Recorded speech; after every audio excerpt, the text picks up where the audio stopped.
Rise and shine. It's your morning marijuana motivation time. Your host with the most is Marquis Saint, and every morning I get up and I am blessed to be alive.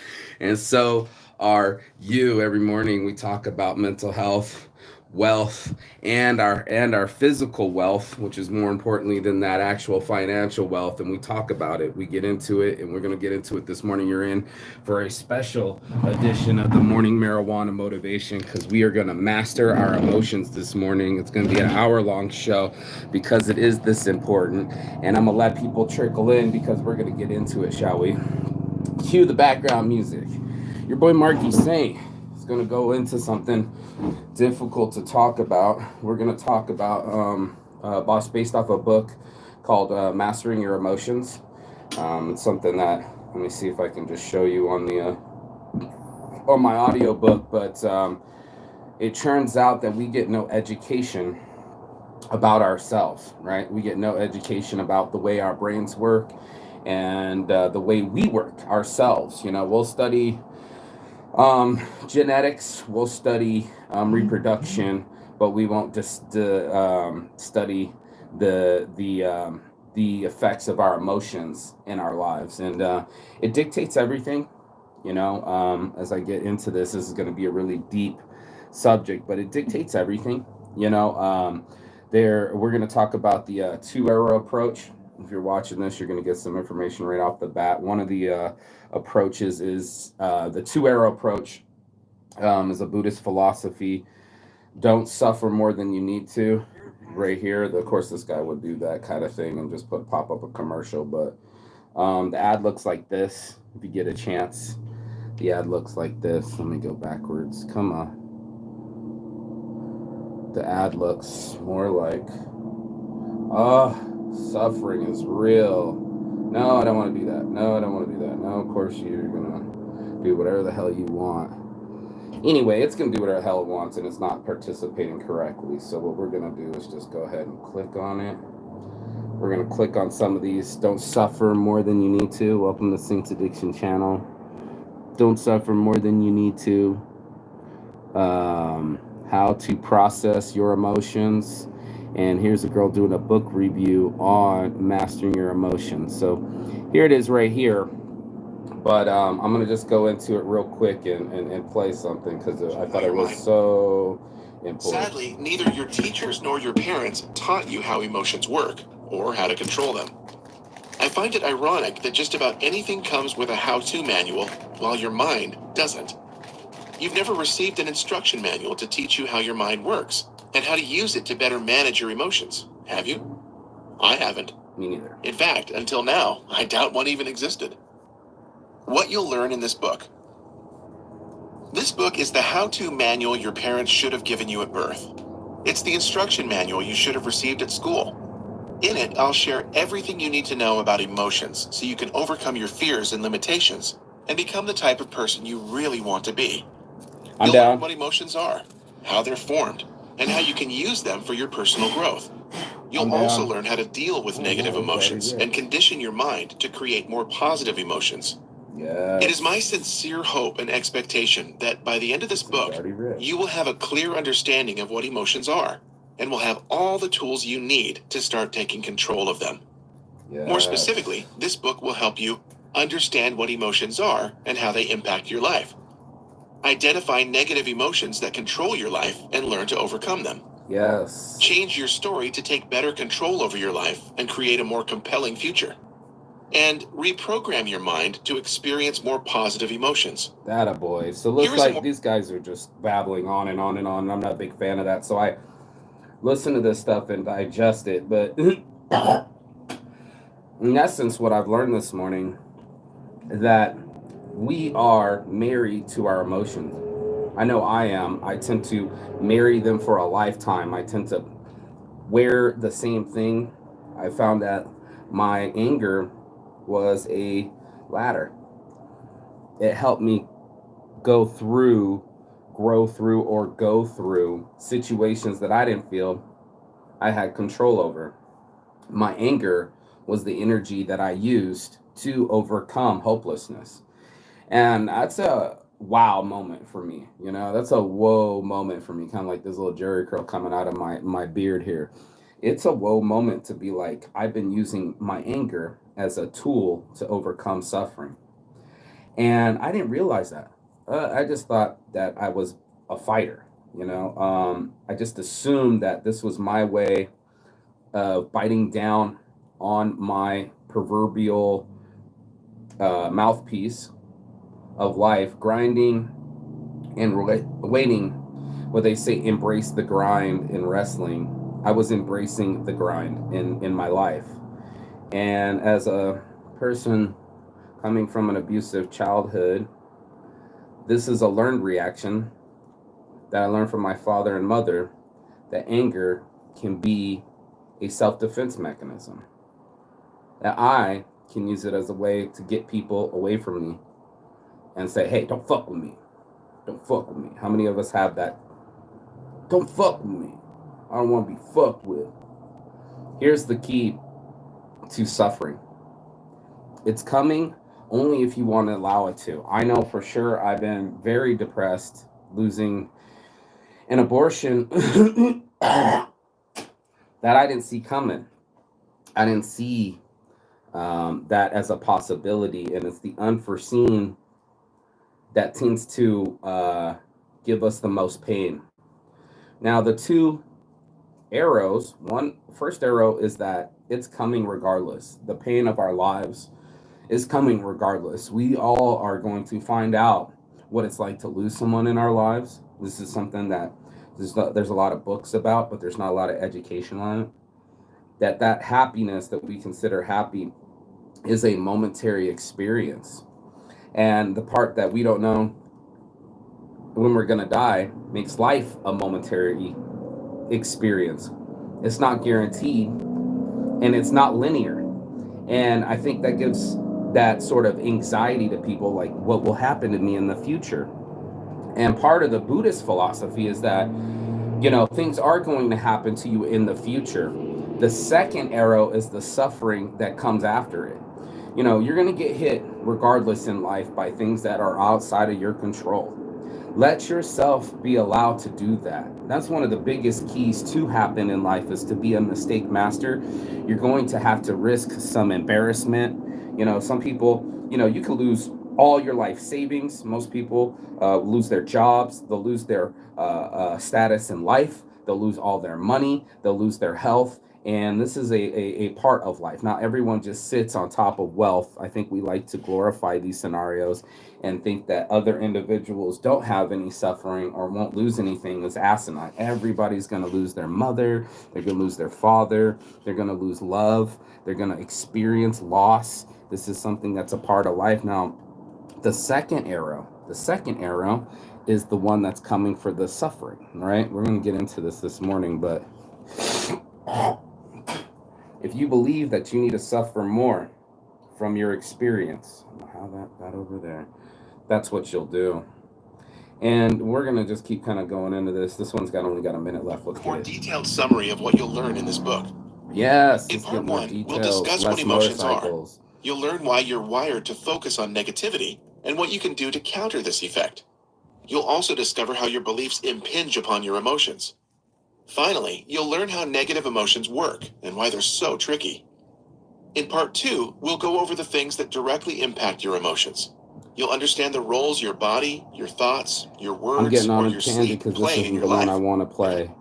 This is the one I want to play. So, And it's you so need life cool, insurance. so we're gonna With just term, skip you over could pay a it. premium for many years. I should And get if you don't die, well, wireless congrats. or When we think ads. of pain and suffering, we usually think about more or less the same thing. When there's pain, there's suffering. And we can only be free from suffering if we eliminate pain, right? Well, even though these two experiences are interconnected, pain and suffering are two fundamentally different things as far as the Buddhists are concerned. Pain is inevitable, but suffering is optional. It's a Buddhist saying that points to a fundamental truth of existence, which is that pain and affliction are an inherent part of life. It's coming. We contract coming, illnesses, whether we get like wounded, it. lose our loved ones, our possessions, our social status. But despite the hardships we encounter, the degree of suffering we generate still varies per person. The greatest misfortune hardly affects some people, while the slightest inconvenience leads other people into states of deep agony. Thus, could it be that suffering is something we can manage and doesn't always have to result from pain? The first noble truth of Buddhism tells us that suffering is part of living in the world and comes in many different forms, like sorrow, the fear of loss, and lamentation. Most, if not all people, experience these forms of suffering at some point in their lives. All of us. The good news is that Buddhism offers a way out, as the Buddha designed his teachings. Not that you have to end switch suffering. religions. Part of this process is the realization that the affliction by external forces is inevitable, but that we can minimize further suffering. This video dives into the Buddhist view on pain and suffering, and how we can suffer less, even though adversity and misfortune are part I of love life. suffering less. So this is a 14-minute video that went further than it had to go. I'm gonna just cancel this out As because that's humans, not the we one that I cannot wanted to escape. play. It was well, I guess it is the 14-minute video, but to explain it better was the fact that eventually what I really got out of this, and me personally got out of this, and we're gonna go an hour today because it is a thicker subject, but the inevitability of suffering, or the inevitability of pain is part of our lives. And we don't really teach anybody how to process pain. We do a lot of avoidance of pain. We'll swallow alcohol, we'll have high sex rates. I'm going to get into this, shall we? Because I got some notes that I took. And these are the things we do to cover up what's inside. I call my business Saints Addiction for a reason, I called it that because nobody wants to believe that a saint has to have any sort of negative connotations, that there's some kind of lie, that everyone's perfect or someone's going to have a more blessed life than someone else, that the delusion of perfection is real, that we seem to think that some people have better lives than us, like actors, models, all these good looking people with a lot of money, that they are doing better in life than us, and that no one or the perception that their life has little or less suffering than we have in our real lives. And that's a lie, similar to the lie that loss isn't coming. So part of the acknowledgement is that loss is coming. I've lost a lot in my life. We lose, like you said, we'll lose our finances, we'll lose our health, we'll lose our youth. We're gonna lose something in this life, and the brave, they realize that things can come and go.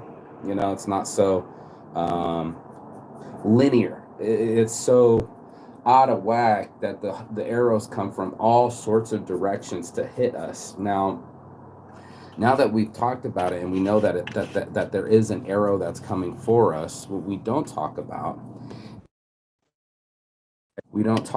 situations on how to fix the topics within ourselves, right? Ourselves and say, okay, let's pull this arrow out or let's leave this arrow in. And that's the second arrow. The second arrow is the suffering. The first one's the pain. The pain's coming regardless, right? Like we just discussed that in depth, that's part of life, is that there's going to be a bit of pain coming with our pleasure. And we don't want to live that way, right? We kind of want to always live in Pleasureville. We don't want to talk about loss. We don't want to focus on anything that doesn't reflect our good times. And we have some kind of disillusionment that we're always going to be protected. We're always going to have our jobs. We're always going to have the people that love us, and on and on and on. We live in a world that we think, or we perceive, that we have some sort of control over our finances and our lives, that if we hustle harder, that we're gonna suffer less, right? There's a belief that we're gonna have some sort of control in our lives, as if natural disasters aren't going to happen, like natural disaster of death and natural disasters of storms come into our lives. And a lot of people are on the let me try to control this thing. Let me try to amass enough wealth that I won't have any pain in the anymore, that I'll be able to prevent it through insurance and protectionism and stacking bigger stacks. And we do this to ourselves under the delusionment that we have some sort of control away from suffering and pain. We have control over the suffering, but the pain, that's inevitable. You're gonna get pains in your joints. You're gonna get pains in your back. You're gonna get pains in your life, and a lot of us aren't ready for that pain, so we go into the suffering. We haven't been prepared, or we've been taught that there should be no pain or no mistakes, and that way we're ill prepared when the pain does show up. And it will show up, and that's the thing that happens to most of us. Sorry for the spit, so I wake up in the morning, it's like trying to come out my face, but the suffering is individual.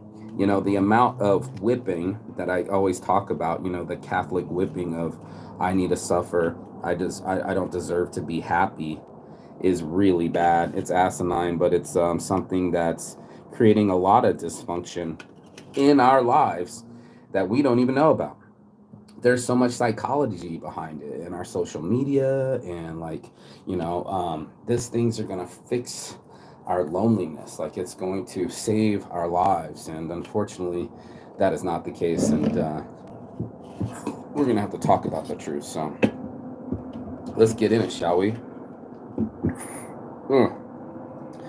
There was an easier video that I was watching that had to, there it is, there's the 3 minute 25 seconds. This is the one we're gonna have to do real quick, but I'll do a quick 3 minute 25 minute video because this will cover more ground of what I'm trying to say versus the commercial that's trying to play. And then I'm gonna roll this blunt and let everybody jip on in. It's a quirk of our minds that not every emotion we carry is fully acknowledged, understood, or even truly felt. There are feelings that exist in an unprocessed form within us. A great many worries may, for example, remain disavowed and uninterpreted and manifest themselves as powerful, directionless anxiety.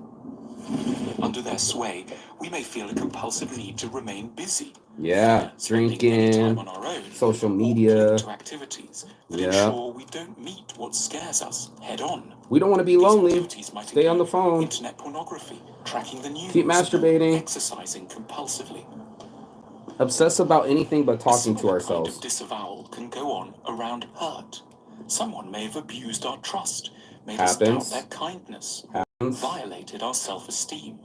But we're driven to flee a frank recognition of an appalling degree of exposure and vulnerability. We're going to be vulnerable. The heart is somewhere inside us, but on the surface, we adopt a brittle good cheer. There's that fake Joyless face. Being sadness that doesn't know itself. That's that fake face. We numb ourselves chemically. That's our fake face that we do, like you said, numbing ourselves chemically, because we haven't established a conversation with ourselves of why we are doing the action that we're doing.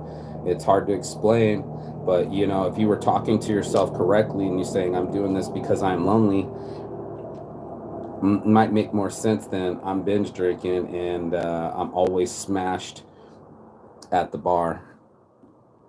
Let's go. I touched it. Come on, ho. I said, let's go.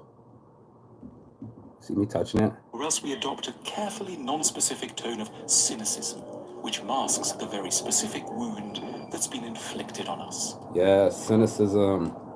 We pay dearly for our failure to process our feelings. Yep. Our minds grow unoriginal from a background fear about their contents. Oh shit. We grow depressed about everything because we cannot be sad about something. And that's the other thing that I saw in there too that I talked about last week was these rooms. We talk about our subconsciousness, but these rooms are there inside of us telling us things that we didn't even know were happening. There's a lot of dark spaces in everyone's minds, rooms and things that aren't functioning, and we're going to get into it. We can no longer sleep, insomnia being the revenge of all the many thoughts we've omitted to process in the day. There it is. We Gotta need process compassion it. for ourselves. We avoid processing emotions because what we feel is so contrary to our self-image. Right? So threatening to our society's ideas of normality. I'm supposed to be shiny. I'm supposed to always smile. What's wrong with you? You know, and like, dude, it's what's normal with us all. You know, this is the normalcy of our lives, right? That suffering or pain is coming, but suffering is optional. And too long have we made suffering the priority. Like, I've been having a tough time separating myself from the emotions. I tend to hold on to them you know, we tend to hold on to them too long, too hard. And I want to go on the record of saying, marry them. I tend to marry my negative emotions and go, I will always feel this way. Dear emotion, I will always feel this way. Me and you together. I will always feel the pain of my father not loving me. You're like, dude, get some control. That shit's so long time ago. Why are you still trying to chase the adoration of a man that doesn't even talk to you? Do you really feel, Marky, saying that if you do something awesome in your life, that your dad's gonna love you more or open up a dialogue? I've done some really cool things in the interpretation of that happening. And how many women have gone into stripping hoping their dads would notice? Or how many other things have we done externally in our lives making decisions and didn't even know subconsciously what was really going on and why we did it? This is some of that hack stuff. We're going to get into it. And so at odds with who we would really like to be.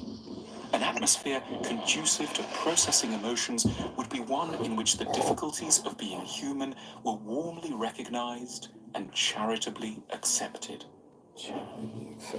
We fail to know ourselves not out of laziness or casual neglect. It simply hurts a lot.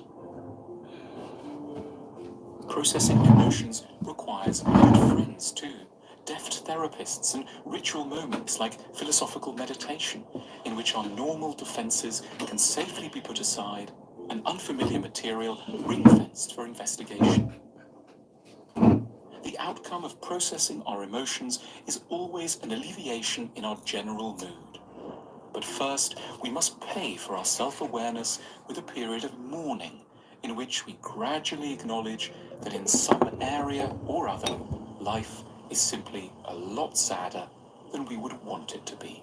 Lost morning, I went through it, y'all. I went through it, you know, I went through it all the time, you know, being able to acknowledge that I had suffering and being able to acknowledge that my mourning period, it needed some healing. And I needed some healing, and that's why I wanted to do the Fifth Element Festival and get into some more audiobooks. I need to actually buy this book. I used to get a book called Emotional Intelligence from the 80s, 90s, late 80s, early 90s, but it's very convoluted. What I like about this guy's book is the Mastering of Emotions was that he broke it down. You know, I mean, not a lot of people are breaking these things down, but I took some notes, like I said, and we'll jump into it. But right off the back, introduction is the mind in its own place and in itself can make a heaven of a hell of a heaven. And for somebody that's been screaming, I love my life all over the world, my brain was in heaven. You know, the reality is that hell is coming too. And I admire or I admonish when the pain comes because I'm so joyous. You know, it's part of, you know, Saints just to be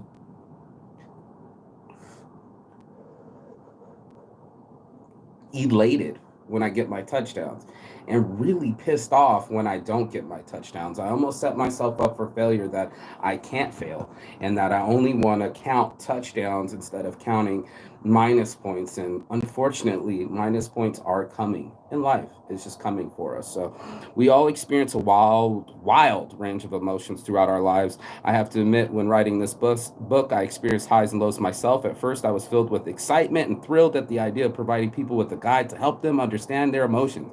I imagined how readers' lives would improve as they learned to control their emotions. My motivation was high, and I couldn't help but imagine how great this book would be, or so I thought. After initial excitement, the time came to sit down and write the actual book, and that's when the excitement wore off pretty quickly. How often does the excitement wear off pretty quickly? How often does an emergency happen literally while I'm talking, the loud ambulance going by? And that's how unpredictable life is. That's when you think you're in control, you've been going to work, you've been getting up early, you've been working out, and boom, car accident. Pain is coming for us, but not us to establish what we do with our pain. And that was huge. Chapter 13, letting go of your emotions. Emotions are just emotions. They are not you, they are not facts. They can, and you can let them go. How often are we attached to our emotions and not letting them go? I personally am still married to the idea that I made a mistake with this woman. I was supposed to have this baby with her, and if I had acted right, my situation and my pain would be different. It's the equivalent of taking the second arrow out of us. The first arrow is already in. You're going to break up with somebody. Love is a risky business, but it's something that we have to proposition ourselves for. Is this the one that has the dopamine? Yeah, here, let me go into this real quick. Dopamine is the receptor that we need to survive. Before, just for our own survival of the human species, we would get dopamine reward systems for things like sex and eating. You need to feel good for eating. Now, is it hard to get food nowadays? No, but for centuries it was. So it gives you a reward system that says, here's a reward to feel good every time you put in the effort to climb a tree, get the mango, open it, eat it. You're going to have to do some work to get the food, but once you get the food, there's some reward. Same with having sex. You're going to have to do some work to find this female, court her, stick it in her at the right time to get it. But both of you creatures are going to get a dopamine rush to say, hey, this feels really good, this is something you need to do. They give us dopamine to reinforce the reward systems in our brains. Lately, it comes in the forms of cigarettes and alcohol, so we became smarter monkeys to get synthetic artificial dopamine. I'll get into it. Why your brain's job isn't to make you happy. Your brain's primary job is not to make you happy, but to ensure your survival. Now hear me out now. When you're kicking in, your only thing to get up in the morning and your job is usually your survival. You're feeling that you need to keep this roof over your head and keep these bills up and get a little bit of money so you can keep eating. That is survival. None of that has said anything about being happy or full of dopamine. None of this said recreation, entertainment. None of this said any of that. It just said survival. And here's what's going on here. Thus, if you want to be happy, you must take control of your emotions rather than hoping you'll be happy because it's your natural state. Most people were under the disillusionment that happy's bought away. It's a comfort away. It's an ice cream away, a TV channel, a Netflix, sex. We've desensitized our serotonin levels in our brain. Here we go. So in the following section, we'll discuss what happiness is and how it works, how dopamine can mess with your happiness. The dopamine is a neurotransmitter, which, among other functions, plays a major role in rewarding certain behaviors. When dopamine is released into specific areas of your brain, the pleasure centers, you get a high. This is what happens during exercise, when you gamble, have sex, or eat good food. So there we are, hard making the money. Poor Phil Mickelson's addicted to gambling. He doesn't want to talk about it, but it's true. It's an addiction, and it has to be survived and all that other stuff. So this is something that we goes through too. Yo, bro, I'm live on the Saints Addiction YouTube channel. I'll call you back as soon as we're done with this show. It's a really good one. It's about suffering. So here we go. One of the roles of dopamine is to ensure you look for food so you don't die of starvation. Makes sense. And you search for a mate so you can reproduce. Makes more sense. Without dopamine, our species would likely be extinct by now, and it's a pretty good damn thing, right? Well, yes and no. In today's world, this reward system is in many ways cases obsolete. While in the past, dopamine was linked to our survival instincts, the release of dopamine can now be generated artificially. A great example of this effect is social media.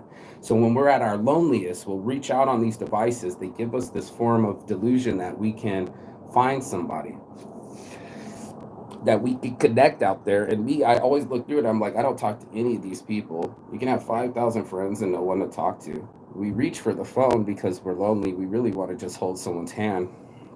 No hand to hold, so we'll hold our phone. This gives us a delusionment of linking, of connecting. Like, oh, we got all these people, run to this and this will connect us. You probably have a better chance of just walking down the street and talking to a stranger and getting a friendly smile or some sort of body language, some sort of interaction, way more than anything in a metaverse would ever give us. They're making that look obsolete, like it's not as important. Sure, you're around your nephew's birthday as an avatar and he doesn't know, and maybe you're all living in the metaverse, but it was the fact that we were all wearing the 80s clothes, that we were all turning 10 years old, that we were all blowing out the candles, that I remember your clothes, you remember mine, remember playing afterwards. It's not just those moments. You can't just take that away from people. It's the emotions. And that's what we're getting into. Using your body to influence your emotions. Talked about this. Our bodies change our minds change our behavior, and our behavior changes our outcomes. What kind of behaviors are you wanting to change? Me personally, I am sick of having a small penis and a loud truck and not knowing that I have horrible gas mileage and I'm dropping it down to 5 miles per gallon doing stupid shit like that when it's $5 a gallon. Why did he do that? Maybe he has anxiousness because his hair is receding and he has a small penis and he has to act out that way. There are so many things in psychology that we do and we don't describe it properly. And this is why we go into this body language and body posture. I used to do this a lot. Motion creates emotion. By changing your body language and your body posture, you can alter the way you feel. When you're confident or happy, you expand your body and make yourself bigger. You have noticed how men straighten their backs, expand their chests, and tighten their stomachs when they see an attractive woman? I've done that. That's an unconscious behavior designed to show confidence and power in the ways gorillas pound their chests. So, okay. What kind of things have you done unconsciously to adjust your happiness or to look more productive or healthier? I'm sure a lot of women have sucked in the gut as well. Running through our mind, I used the anger to fuel to complete the task I had been avoiding. As a result, I was able to create momentum and climb the emotional ladder. Whenever you experience negative emotions, watch the emotions that give you more energy. I was talking about this so fucking hard, and I gotta interrupt this dude. Your so called negative emotions like anger can help you overcome even more disempowering emotions, like being weak, like hopelessness. There it is. And only you know how you feel. Therefore, if anger feels better, accept it. Emotions and mental suffering. Did you know you create a lot of unnecessary pain in your life? Hold up before we get into that. That right there was the what the fuck moment of my life, was that I could feel the jonesing of the anger, that I was powerful. Nobody could stop me. I could take on arms. I could talk like this in venom. Uh, I was hooked. I was literally gnawing on my anger. And everyone has something that they have for a go to thing, something that makes them feel powerful or less hopeless. And I'm not condoning my behavior, I'm saying I'm identifying it. It was aha to me that I was like, holy shit, I do that.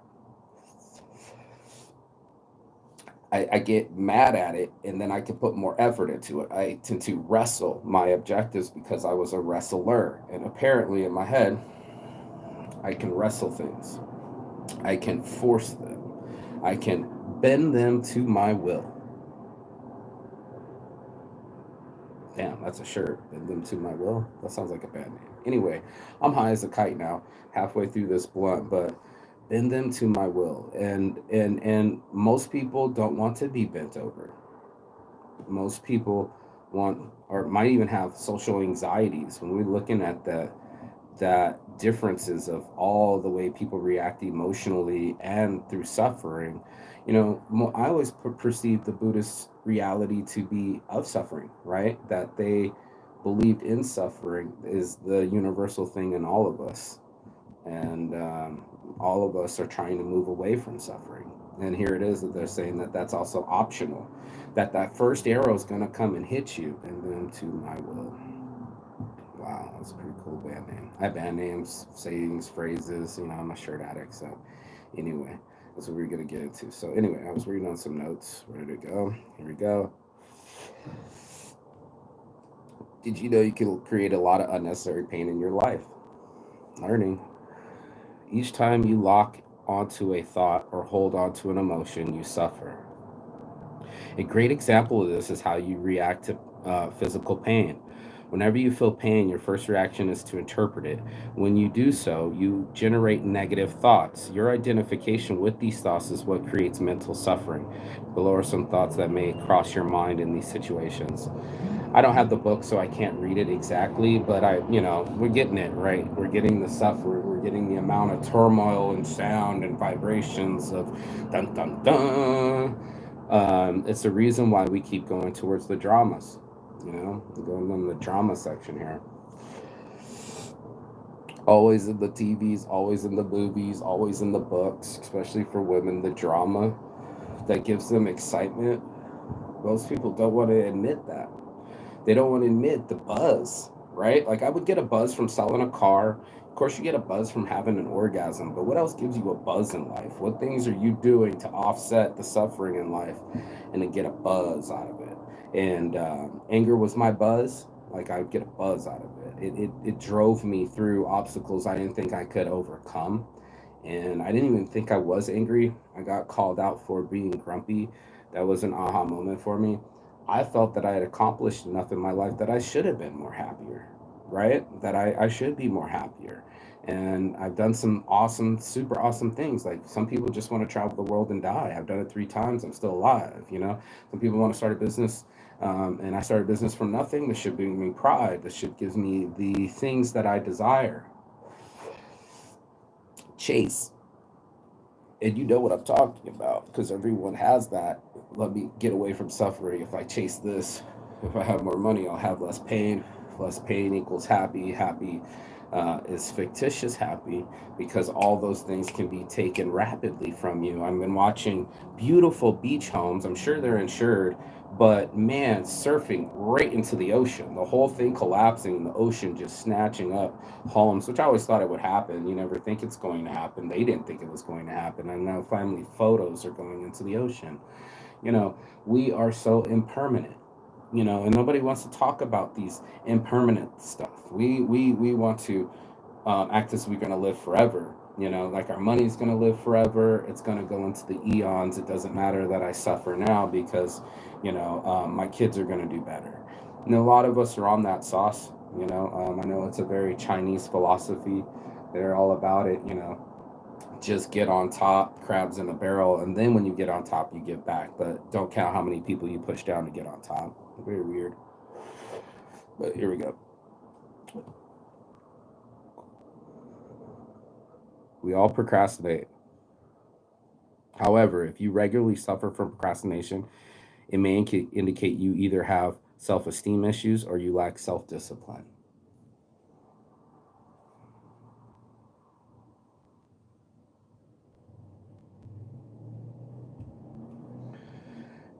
Self-esteem is something you're gonna have to get for yourself, and I think the key to self-esteem is the challenge. Once you start getting the taste of getting vitamin no, that you're okay with rejection, that you're okay with being a weirdo, that you're okay with being different, that you're okay with not being perfect. Um, a lot of these chains fall by the wayside. A lot of this disappears. Just being real with you. So once you get unafraid of being afraid,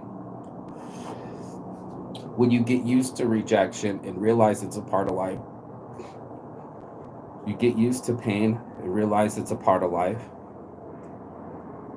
Now we're talking about making the suffering optional. And that's me ripping this other one out of my heart. You know, I had to look for ways to get over an abortion. I keep talking about hot topic right now in America. And yeah, I do believe she has a right to her own body. I'm sitting on both sides of the fence on it. I also believe that after certain points of time, we were procrastinating. And I didn't help with her self esteem issues either. So, two things: no self discipline and no self esteem and no support created an abortion situation. We put the pressure on the women to come up with the solution, and then we take one of the solutions away. I believe this one should be taken away.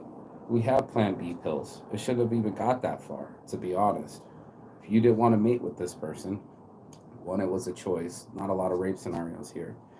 And two, there's other alternatives than this. So by giving waiting periods and shorter amount of times to do this, we can um, make people learn their their life. You know, it's like something that a lot of us wish we had a reset button. You know, there's one on the Nintendo, but a life there's no reset button. There's no take backs, and and unfortunately, you will have to suffer, or you will have some pain coming your way, even like health wise, right? Like people that work out or something, comes the arthritis, comes the broken bones, comes the brittle life. A lot of people are pretending that they're going to live forever, but eventually we'll be fragile again, and our money won't be protecting us in hospitals. People don't want to talk about this, but it has to be said because it's here. How to use procrastination to grow? I'm not a procrastinator. Lack of motivation. I didn't have that, but Zig Ziglar. People often say that motivation doesn't last. Well, neither does bathing. That's why we recommend it daily. Oh, yeah. Lacking motivation is usually a sign that you don't have a compelling vision to pursue. Compelling visions to pursue. Yes, blessed. Give me some. Get that in there. Lacking motivation is usually a sign that you don't have a compelling vision to pursue. Wow, man, what the fuck? Said that, yeah. People who have an exciting vision seldom lack motivation. Motivation. That's what we do every morning. You gotta have that motivation. I started forgetting. This is what I chase to get away from the lack of not having things to chase. This is Monday. We got to stay motivated. We're going to start doing anything but sit still and stay and sit inside of suffering. So if you're motivated with me, let's learn together here. While they may experience setbacks along the way and feel frustrated or even mildly depressed, they tend to bounce back quickly by reminding themselves of their vision. Oh, blessed. Didn't I just say that? This is my depression survival mechanism. You know, my business is it's helped me get through heartaches, girls that I thought I loved didn't love me. I've seen failure and just held on to my business like the mast of my ship. I'm going down with it, and it's the only thing I have in these storms coming by and these unpredictable storms and chaos that comes our way. It's inevitable. It's inevitable. Mr. Smith, Mr. Anderson. Yes, Mr. Anderson. This is inevitable. Constant chaos, and we were also talking about hoping that the chaos wouldn't happen as often. You know, there was like a Buddhist story of a dude and he ran and he fell in the pit, and then there's like a snake below in the pit, and he was running from the tiger who's still above, and then he's holding on from his life from the branch, which the rats are starting to chew the branch, like multiple problems. You know, not only did you fall inside this hole, but there's a tiger below, tiger above, snake below, and shit's going wrong. We've all felt that way. I call it being a shit magnet. You can call it what you want. You know what I'm saying? Call it what you want, but this is real. You know, this amount of effort and energy is real. You know, so I've been learning. You know, learning about, you know, a lot about reaching people, right? That's what I do with Weed Club, and getting people to get over their social anxieties of them feeling weird. And I'm trying to explain what I'm learning because this isn't me, so I got to explain somebody else's stuff that might have this, might need a social setting so they can be social, so that they can meet other people to get over the things that's ailing them, the suffering, the lack of communication, the loneliness. It's very palpable. And we laughed at everybody renting plastic dolls, and the plastic doll sales are soaring. And we laughed at people having sex with these dolls, and then we even laughed when the little Japanese girls were hiring boyfriends. We're laughing, but it's so crucial to our existence that we find partnership and that we learn emotional stability so that you can be better at this stuff. This is some stuff here. This is it. You can buy the book too. I highly suggest it. Master Your Emotions by Tiabat Mizrahi. You can see it right here. Master Your Emotions. Does it say it right there? Master Your Emotions. No, it's unclear. Okay, Master Your Emotions. Anyway, top selling book. So we got 15 minutes to close. Lack of motivation is also a sign you're not following your bliss. Quote, end of quote. It shows there's a misalignment between what you do and who you are, and I think that's so true. You know, when you're who I am as his last name, with my last name being Saint, and also true to my addictions. It was something that I pieced together. And I didn't hear ever anybody here saying these words together. Heard the words being very powerful alone. You know, saint has connotations and addiction has connotations, but the saint's addiction, that these priests aren't perfect. That there's are problems in Catholicism and other religions, and to call out the dichotomy of things where people do these efforts to prove to other people that they're good people, and we all know that they're doing some devilish shit on the sides. So I wanted to be honest about my devilish side up front, you know, and just be like, look, man, dude, I've had porn addiction, you know, I still work on it. What else is there? What kind of petty, right? Violent, right? I can only speak for myself. It's hard to speak for other people, but if you're being self-aware, you'll know. You can take this time out. You'll know. You'll know that the misalignment between what you do and who you are. There's a misalignment there. There's a dichotomy, and I don't like people that don't know their dichotomy. Okay, the word enthusiastic comes from Greek, and it means filled with the divine. If you lack enthusiasm, you're probably out of touch with the essence of who you are. And I did lose my essence of who I was. I was a person that loved life and beat depression, and then really, in disillusionment, kind of kept frolicking along, expecting touchdowns. Very disappointed in myself when they're not.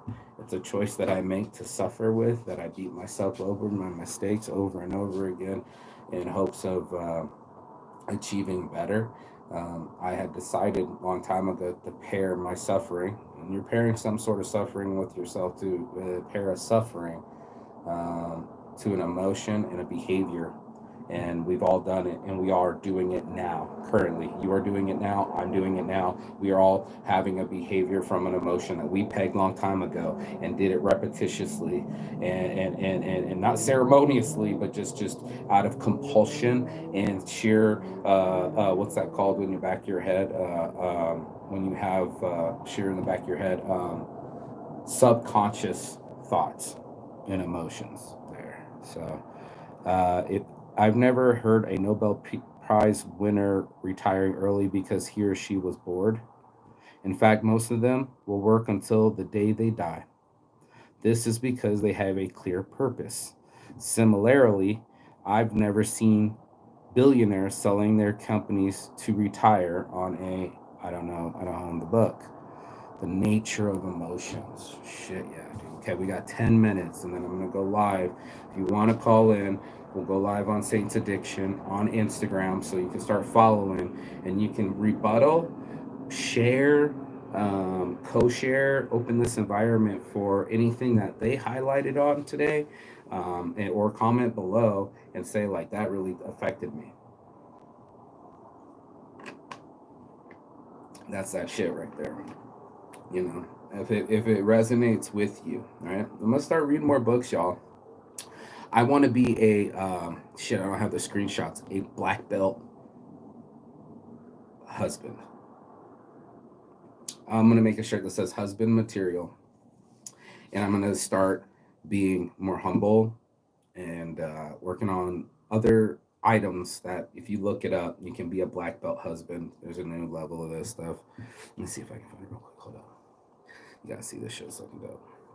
Level up, level up, level up, level up, level up. Black belt husband.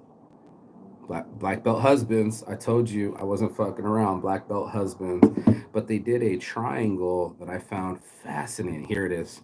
Bam. Get you some. Get yourself to this level. Look at the bottom level. We'll go for it. Becoming coachable and self-aware. We just talked about it. Real talk. This is real talk real here. Right here, right here. White belt. Attribute self-aware. Attribute number 2, humble. And attribute number 3, consistent. I'm self-aware and consistent. I gotta work on my humble. We all gotta work on something. Blue belt. Attribute honest, assertive, proud. Purple belt. Playful, connected, safe. I'm working on my safe. Brown belt. Generous, grateful, purposeful. Definitely generous, definitely grateful, definitely purposeful. And that's how you become a black belt husband, by leaving a legacy that matters. Right? Here we are, becoming a leader worth following, becoming well-rounded in your craft, developing self-confidence and strength, and becoming coachable and self-aware. That's the levels, y'all. They're out there. I didn't create them. You can get mad all you want. This is what it is. So here we go. So definitely follow them, Black Belt Husbands, on Instagram. Trying to shout it out. And then there was another one. Hold tight. Where were we at? Where was Oh, here it is. And here. Okay, the nature of emotions. Ready? Emotions can be tricky. In this section, we'll discuss the depth of how they work. By understanding the mechanism behind emotions, you'll be able to manage them more effectively as they arise. The first thing to understand is that emotions come and go. Dude, and how about let them go? You know, we were just talking about that, but how about let them go? We never let them go. Our emotion, I'm telling you, I've been married to them, the suffering. And I felt that if I let go past my mourning phase or something, that I would be an insincere person, that I would be a robot, that I didn't suffer enough, I didn't mourn enough, I didn't hurt enough to learn the lesson. I deserved more punishment. And isn't that what we do with regret?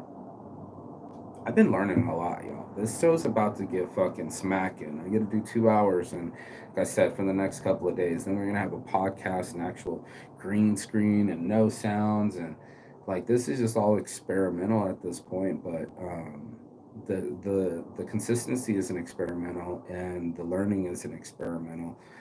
It's actually leveling up, and I want you guys to level up with me too. So the first thing to understand is that emotions come and go. One moment you feel happy, the next you'll feel sad. While you do have some control of your emotions, you must also recognize their unpredictable nature. If you expect to be happy all the time, you set yourself up for failure. You risk blaming yourself when you fail to be happy, or even worse, beat yourself up for it. Damn, see, we talking about it. Be about it. To start taking control of your emotions. Let's see. You must accept they are transient. We say Vegas is a transient town. Most people don't know what that means, but that just means there's a lot of transit. There's a lot of income, outcome, egress, outgress. You must learn to let them pass without feeling. They need to identify strong without feeling the need to identify strongly with them. So I'm gonna read that again. You must learn to let your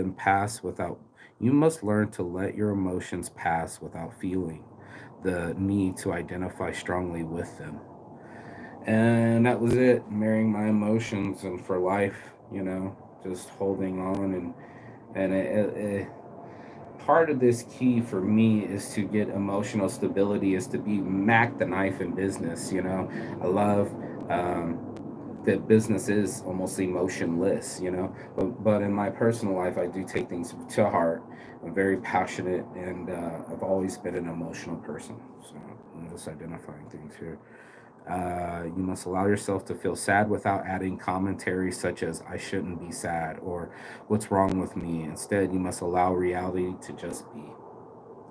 No matter how mentally tough you are, you'll still experience sadness, grief, or depression in your life. Hopefully, not at the same time, and not continually.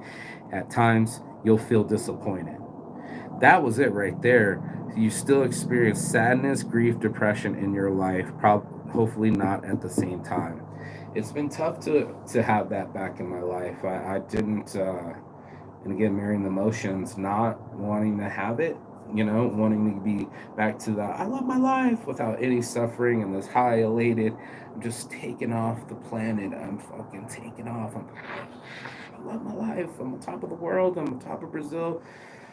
Beauty, and then darkness, sadness, abortion, loss of life, loss of innocent life, loss of love, sadness, grief, depression, just like he wrote. So, ditto, bro. Ditto. So, no matter how mentally tough you are, you'll still experience sadness, grief, and depression in your life, hopefully not at the same time and not continually. So it's not continually short term and long term solutions to deal with negative emotions. No other life form on the planet, and this struck me, we got 4 minutes, knows negativity. Only humans, just as no other life form violates and poisons the earth that sustains it. Amen. Have you ever seen an unhappy flower or a stressed out oak tree? No. Have you ever come across a depressed dolphin? Unless they're in captivity. Or a frog that has a problem with self-esteem. No, frogs with self-esteem issues. A cat that cannot relax. That's your bitch right there. Yeah, my mom's cat can't relax. Chill. CBDs we got pet CBDs, y'all. Got you. Uh, but here, you cannot relax, or a bird that carries hatred or resentment. The only animals that may occasionally experience something akin to negativity or show signs of neurotic behavior are those that live in close contact with humans or link into the human mind and its insanity. Eckhart Tolle, The Power of the Now. Boom, baby, boom. Like, in this section, I will provide a wish list of exercise or techniques you can use to deal better with negative emotions. No matter how much control you have over your mind, you'll still experience a whole bunch of negative emotions in the future, from mild frustration to depression. You better be prepared. By the book, Master Your Emotions by Thibaut. He's a Frenchman. Thibaut.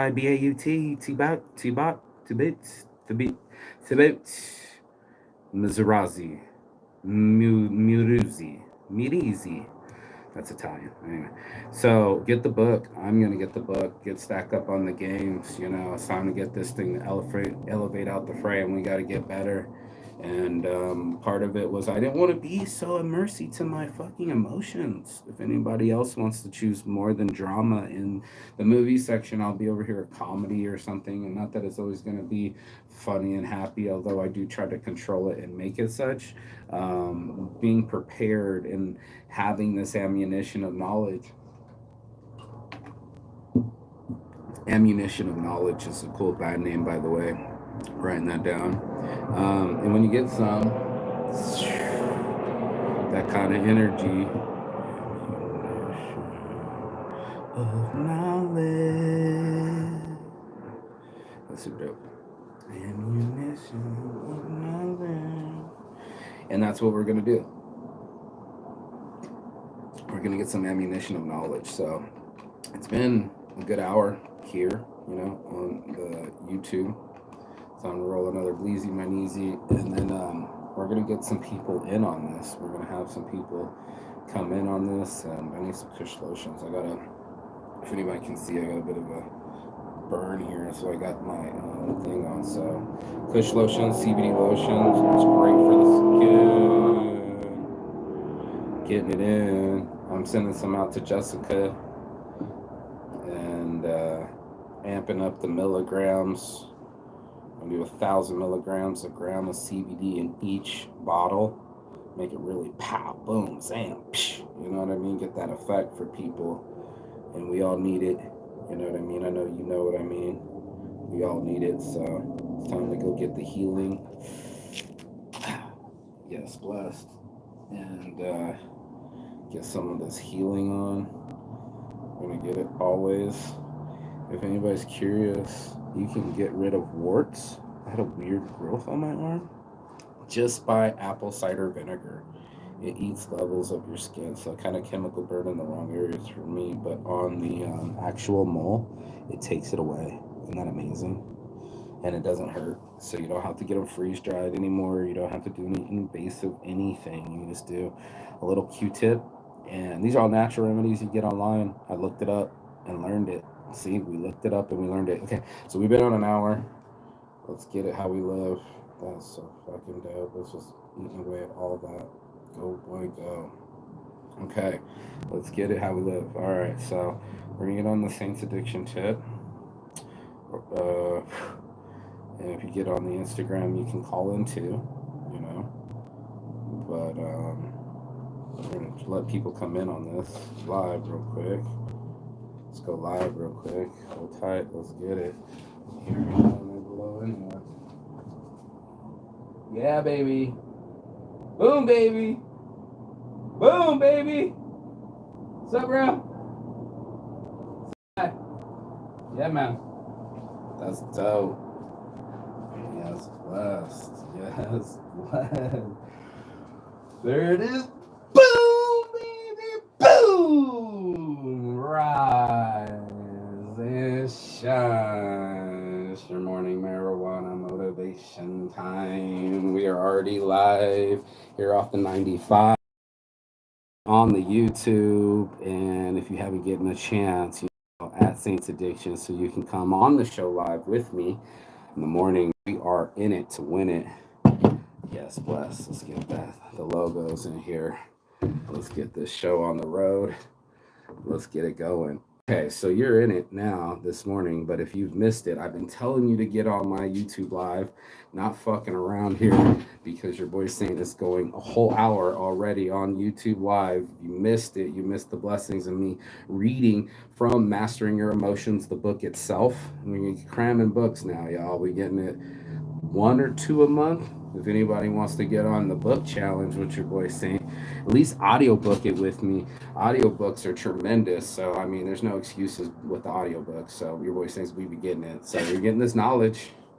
The ammunition of knowledge is what we're calling it. And if you get a chance, go over to Kush Lotions, give that a like, follow. You should be already subscribed over here to Saints Addiction.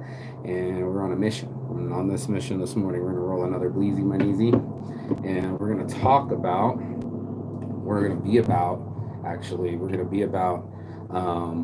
some of the ways people have learned to suffer, unsuffer, and the suffering being optional. That pain is inevitable, but suffering being optional is a Buddhist philosophy, and how many people have yet to do that? Let me get my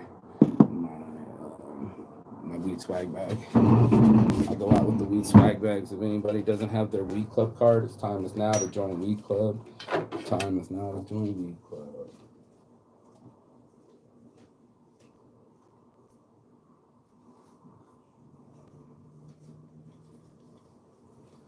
Okay, cool. Yes, blessed. I love this.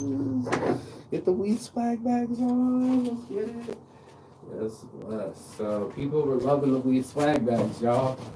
People are loving the weed swag bags. We've been stuffing them with all sorts of cool stuff right there. You know what I'm saying? Prepared.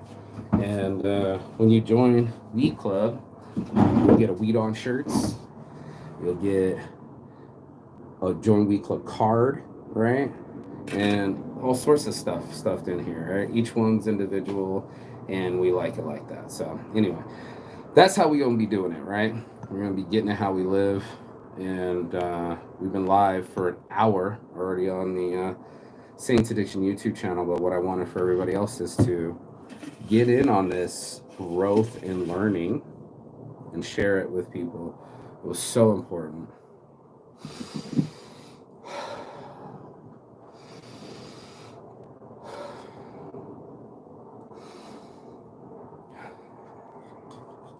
So important.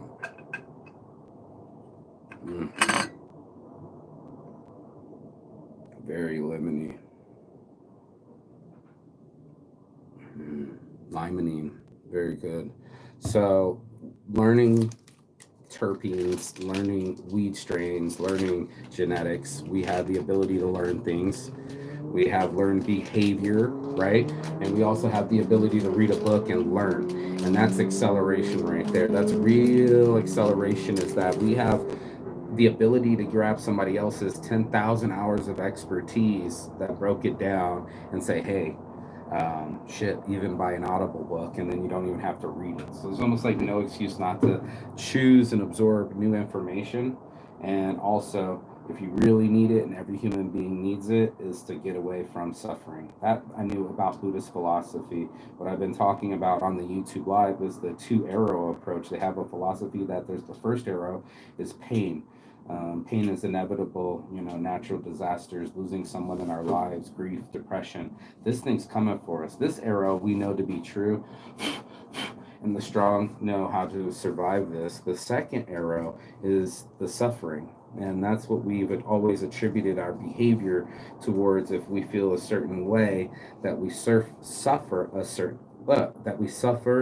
certain way. That's a mouthful, but got cotton mouth.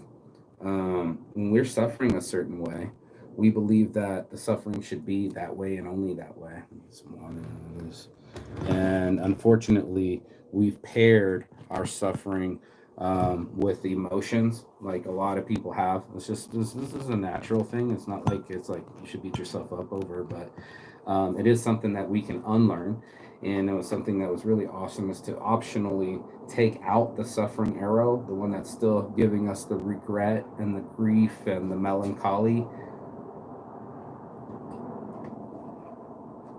and the fears and the embarrassments. Everyone has embarrassing moments. Everyone has fears. Everyone has loneliness. It's something that affects everyone. It's not exactly, it's like saying I've never been bored in my life, or I've never been happy in my life. It's almost impossible to avoid all the emotions on the emotional wheel. The one that we're talking about now is suffering. This optional behavior of to give ourselves a whipping for our own behaviors. I just split that blunt. And also, how long do we want that arrow to stick in us? And that's something that's a really deep conversation. That's why we've been going an hour long more now on the Saint Seduction YouTube channel, and doing a little more Saint psychology about why we are the way that we are, and how important it is to master our emotions. Mastering our emotions, the first step, because then you get to have emotional stability, and then cognition, and you're self-aware, which is a level that you can get to someone else's awareness. Maybe they're not as self-aware, but as you become self-aware, it's not like this is a competition. You'll see and recognize the emotions in other people. You'll see as you become more self-aware, right? Like they say, hurt people like to hurt people, and heal people like to heal people. I feel it instantaneously when people have anger management issues. I'm like, I get it. Like I was talking to my cousin the other day. I said, I feel ashamed. I should have shared this information with you before. I have so much information on addiction and depression, and I never shared it with my own family. I'm like, what am I waiting for? You know what I'm saying? When I'm waiting for the worst, the end of it, And how many of us are like that we just we're leveling up past people, but maybe not sharing that information. It's kind of like the healing becomes just self-inclusive instead of what do they call it, radically inclusive. So I wanted people to get included on this healing. That's the whole reason of doing the Fifth Element Festival, is to get some healing that everyone needs. Old thoughts, old repressed memories become old repressed emotions, and we won't even know that we're doing it. This is total subconscious behavior. And again, I went in it already with it, but we're gonna take in callers through Instagram whenever somebody gets live in here. But anybody needs it, the healing today, I've opened up the healing portal here. The magic of the live. I roll my next blunt. My morning marijuana motivation. So everybody gets some motivation in their life, something that gives them purpose and drive. It's so imperative for us to have something to chase. By the way, this weed club card is a fucking genius move, because literally you can scrape it and use it as a scraper. That's what I've been doing. And also, when I'm taking it off of the plate too, like I got to get the rest of it. It's not like I used to use a lot of my business cards, and the business cards would just fall apart. Anybody that's done that knows what I'm talking about. There's just too much resin and THC for all that, and it ended up falling apart on me. So I'm just being honest, as I'm learning things. And I thought it was so important to share, man. As I was suffering from this recent abortion, I had to, it's such a hot topic in people's minds, and we need to talk about it too, and other people's lips too, and open up tough subjects. That's what we do at Saints Addiction. Addiction's a tough subject, abortion's a tough subject, suicide's a tough subject, but I'll tackle it all day. I want to get after the pedophiles out there. Then we can close up the loop. We can do so many things more proactive when we shine light into the dark corners of our minds and our societies. So, it's one of those things that normally you're posting opinionated things. Right now, we're opening up the forum for all of us to share. There's some brutality there. There's some of us that still believe in capital punishment or long-term prison sentences. How many of us are out there that believe that punishing people through the prison system is working? Is a very complicated subject. Again, this idea of suffering and what we believe how people learn. Okay, so if we're under the belief that people only learn through pain, we have seen that time and time again, that even with a great amount of pain, people will still try to seek happiness through some harder drugs, and even facing some harder times, and also like money issues. You don't see people going across borders on small amount of drugs. They give them a big amount of drugs and send these dudes away for long amount of sentences, and there's just more people coming at the border, more drugs, more different ways. That's what I'm talking about. The war on drugs wasn't a war on suffering. It wasn't a war on rehabilitating. It wasn't a war on getting to the root of it, right? So much like the war that I've been getting rid of, warts and all. We wanted to look like shiny America, but underneath shiny America, there was that stewing. I see it all the time in Utah.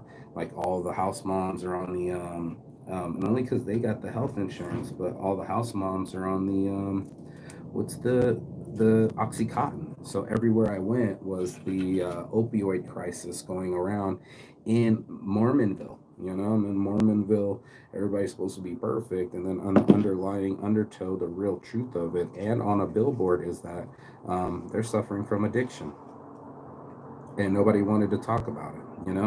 They're literally suffering from addiction. You might have gone in for a knee surgery, and you're just a soccer mom, and things happen, and then they give you this straight smack that's perfect. It's been perfected through a pharmacy, and that's why they made billions of dollars off that civil lawsuit, or whatever kind of lawsuit it was, against Oxycontin. And the people that made it, they made billions off people's health, just under the disguise of creating pain free. And that's kind of like the disguise of having a convenience store. There's nothing convenient about the convenience store. It's full of sugar and cravings and addictions, like tobaccos and coffees and sugar drinks and frozen foods. And there's nothing convenient about the convenience store. There's no convenient prices. It's all marked up. But that's our belief, right? We'll do these things with the ability of wanting not to have suffering, knowing damn well on the other side of that high is suffering. And what comes up must come down. When get super cocky when things are all touchdowns, and super low when things are depressed. I'm literally reading this out of the book and living it in my life. It's better than a horoscope. We can choose knowledge. It's so important. Again, the ammunition of knowledge, that whatever suffering we accumulate, that we can unlearn. We'll grab it to learn Photoshop, YouTube school Photoshop, but what about unlearning our suffering. And that was so huge to share this morning. I hope you guys get in on it on Instagram. But man, was I just, whoa, shocked that that was so optional. That we have processed a way to, we came up with a process for us to survive suffering. And since we were little, and whether we want to look at it or not, one of the ladies, I'll share her story because no one knows no names, but when we were in the seminar, she said that she was told, don't you grab the snacks. And how many of us have been told that? Don't you dare grab the snacks. And it's almost like, I don't know if they were already calling her fat, you know, but her eating issues came with control. She waited till everybody went to sleep and went into the snacks, grabbed everyone that she wanted, and sat in the closet in the dark eating those snacks at like 3 a.m., making herself a portly kid, crying while she ate them. This is a true story now.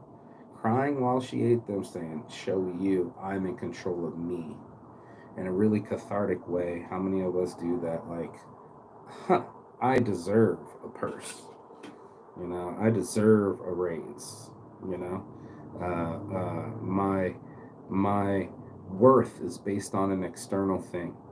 How many of us have done that? How many of us have sacrificed our financial well-being because we wanted to show off in the moment and prove to people that we had more money than we had, or wanting to flex on people through material goods? This is a thing that we do. We sacrifice our true well-being for the fakery of people that we don't even like.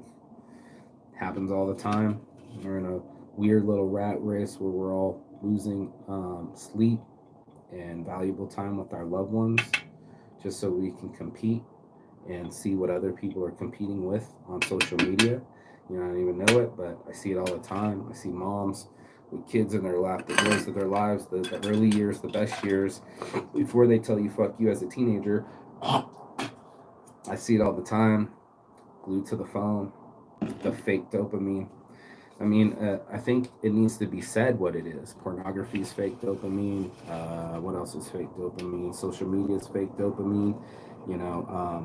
People don't know that they're reaching for a different emotion, and that's why this show's so important. Is you got to identify what ways do you process suffering? Which ways do you avoid life? We avoid life. As soon as we jump on Netflix, we're avoiding life. Instead of making our own life story and living it, we're avoiding it.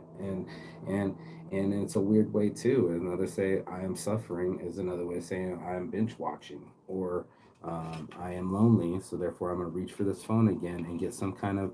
Every time we post, we are desperately trying to reach out for a way to connect with each other, and it doesn't work that way. We'll get a couple likes, we'll count our likes, we'll habitually count our likes and our subscribers, but how many people are you actually talking to directly, face to face?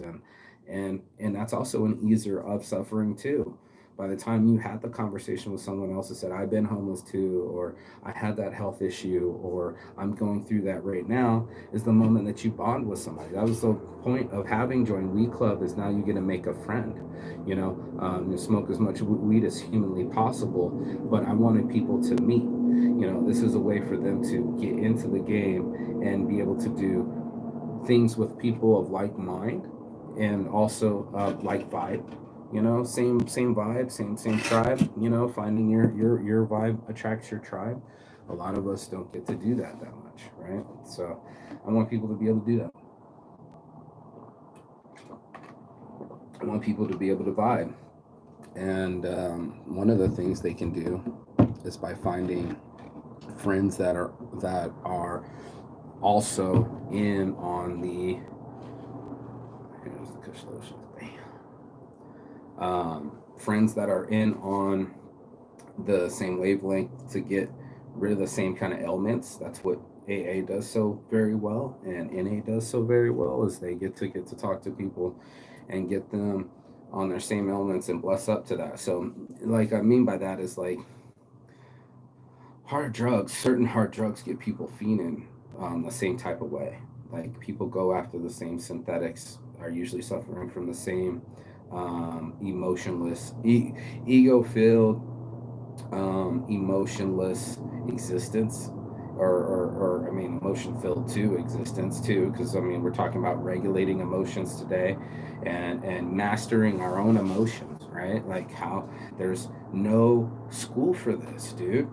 Bust up to this knowledge right here. Hold up. They'll have you remember all presidents before they have you knowing why you feel the way that you feel. There's no self awareness classes on any level, collegiate or primary. There's just no preparatory education for the way we feel, and everything's based off the way we feel. So if we're like making 90% of our decisions on emotions, why isn't there education on that? I mean, because they want to keep us dumb, truth be told, because you usually emotionally buy, and they want to keep an economy that's emotionally buying on consuming. And as long as we consume, then we're doing our part in the economy or in the process. And as long as we keep buying houses and having children and owning debt, then the system works. Versus a pitch of knowing ourselves and having more emotional stability, so then we're not buying as many things, and then we're not eating as many unhealthy things, and then we get on our own source, we get on our own land. You can grow in your own apartment, growing on the walls. That's some woke shit. A lot of people got their crystals with them. I don't know how woke crystals make you, but I know friends that love that stuff. And then once you start getting around the nog chop and the crystals, you start acting a certain way. People will call you a hippie.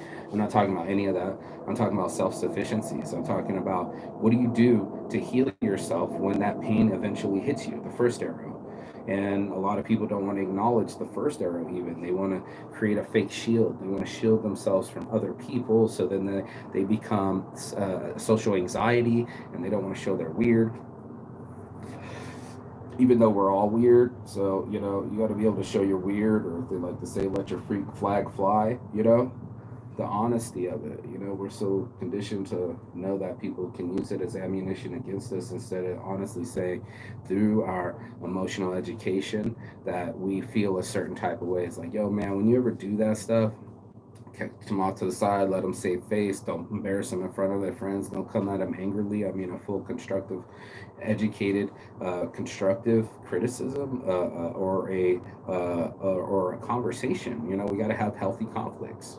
And I know I was doing piss poor through when I'm in anxiety. I can admit it. I was doing piss poor with my interactions when I was anxious.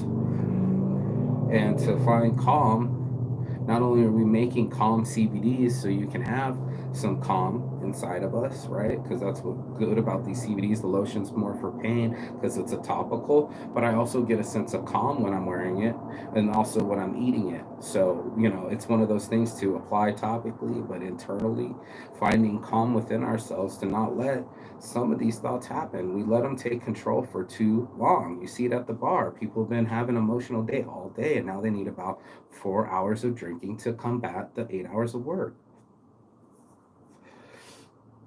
It's almost like half time. Time and a half. Back in the day, you used to get time and a half. Well, all 8 hours of you stressing in life is now time and a half. Half that time is spent recovering from it, smothering yourself with the lotions and the crystals and the Netflix and the alcohol, because it's so much to trauma to absorb. And the robots are supposed to do the dirty, dull, and dangerous work. And if you're doing a dull gig, that's the job of a fucking robot, yo. It's time to live with some purpose and passion, and absorb some of the fears, absorb some of the reality that yeah, you're gonna get hit by the first arrow.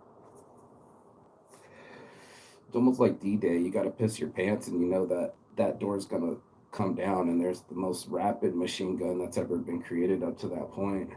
The most effective killing machine is pointed at you. Wow, wow. But that's what kind of tremendous shit I'm on. I'm on some of this tremendous life. Let's get to learn a better life and level up. That's part of the education of reading and self-discipline and being able to control your mind long enough to do that. If your mind isn't seeking these other behavioral changes, like I'm feeling lonely, holy shit, let me jump on this Instagram. If you can not do that for 1 second, how tremendous your life would be. If you can minimize or master conflicts in your life, and how tremendous your life would be. My buddy mentioned the word harmony. His life was more harmonious.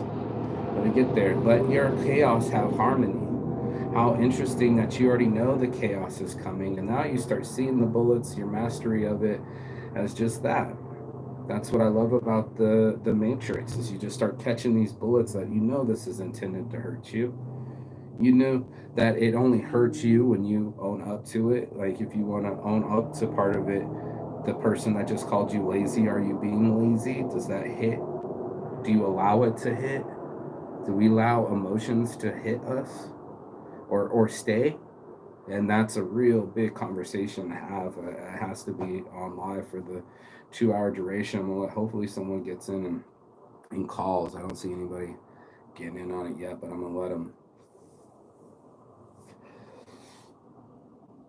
To catch yourself before you have to hit a smoke, before you have to grab a drink, before you have any sexual contact. Have you ever caught yourself and maybe getting to know that person, or maybe to getting to know yourself? Do you not realize that we give up so much time towards Netflix or an Instagram feed instead of knowing ourselves? We are dosing ourselves with fake dopamines, artificial dopamine, so that way we can feel worse inside. It's so weird that this stuff doesn't fit right. It just doesn't make us feel any better, And that's the thing that shocks me all the motherfucking time, is that we can do better, and yet we don't.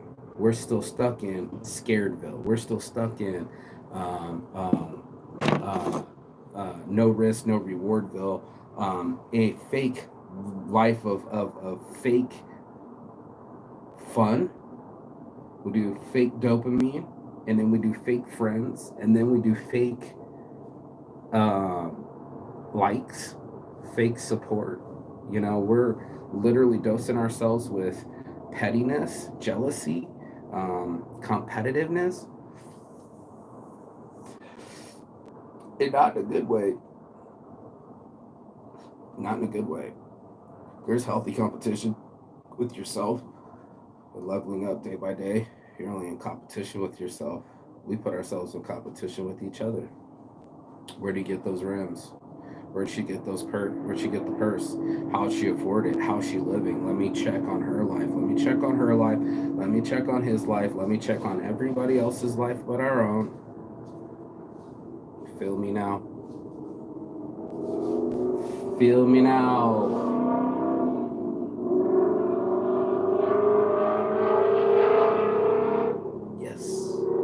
Perfect timing. Thank you, sir. Feel me now on that. There's so much of it. Look, here comes more energy on that. The ability that we are suffering more, putting an arrow in our own heart and letting it stay there, knowing damn well that we're not perfect and nothing is going to be perfect, perfectly imperfect. That this helicopter's flying over now, but Kobe Bryant's didn't. There's no rhyme or reason to it. There's so much chaos involved. Before the beginning of great brilliance, there must be chaos. Before a brilliant person performs something great, they must look foolish to the crowd. Nobody wants to look foolish to the crowd. You're going to lose your reputation. One day you're going to be popular, one day you're going to be unpopular. This is part of the news cycle. But we'll cycle on news cycle. Anything but about us, mastering ourselves. Look at the amount of emotion and energy right now. We put so much emphasis on the world news feeding it, social media flicking it, and pornography. And the numbers don't lie. So that's on data. And I don't think anybody would say, Mark, you just told a lie. No, I tell the truth, and it's Saints addiction. So when I'm telling the truth on some dark habits, I also like to shine the light on some good habits. It's not picking up the damn phone in the morning. Get off of the fake dopamine immediately. Give yourself a chance to self-talk. I don't even call it meditation. Some self-talk is inevitable. Self-talking is as having real conversations with oneself, right? We're literally talking about the ability to suffer or unsuffer, right? And what am I suffering from? Good questions to have in the morning. What would I like to happen is more of a meditation manifestation level, but true conversations of not filling our brain with anybody else's stuff, having conversations with our own stuff, our own brain matter, our own feelings. And how long are we going to keep them? How long are you going to let your emotions run rent in your head for free? I've known I've let a couple tenants up there for years, decades even. But the sooner I grew the balls to knock on the door and put a letter on the door and say, hey man, it's about time you moved out, bro. And I became a dick landlord, slumlord, for all the slummy shit in my head. So you have been here too long. Rent free. And you know it's time for you to go. I'm 42 years old, and you've been around since I was 8. I'm gonna need you to go now and say goodbye to those. And shit, I almost feel emotional. So weird how emotions. Wait, you need to suffer with me longer. No, I don't need to suffer with you longer. I need to be an adult now and realize that those are old emotions that are still affecting me to this day, and it's not making me an efficient human being. Mac the knife. Let's be a little more saintly, folks. Get some emotional mastery. Find out what makes you tick and talk without having to be on tick and talk or TikTok. Did I say that right? Yeah. Find out what makes you tick and talk without having to be on TikTok. That's your boy Saint's knowledge right there. That's been mad game. Why do you feel the need to show off to people? And why do you feel the come down afterwards? That's fake dopamine. It's impractical to jump out of a plane every day, and it would become it would even that like weed. You have to switch up your strain, switch up your books, switch up your knowledge, find some game. It's all in YouTube, but it's also in books too. They don't allow all the stuff, so you're gonna have to get outside off the screen to find it, and off your ass to get endorphins. And that's just facts. Like, we're gonna get some feel good stuff. Luckily, sex still feel good, so we can still procreate. Luckily, food still feel good, so we can still survive and our brains function. That being said, a healthy fast is in place. That's why they called it break fast in the morning. I don't know if anybody practices fasting, intermittent fasting, juicing, whole foods, from vegetables to fruits. I mean, this is a whole wellness wheel. So if you're taking care of your mind right now, morning marijuana motivation, you're taking care of your body and you're eating right, you're also going into your soul and giving yourself soul time, being a soldier, doing that hard work, that deep work, that, what do they call it, shadow work,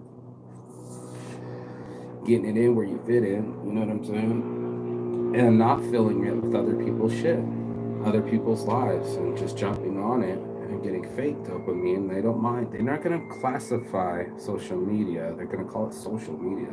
They're not going to classify these apps as apps, robots, free websites, only to sell you something later and also to make you feel a certain type of way. So if you want to feel inferior, it's easy to get on these things.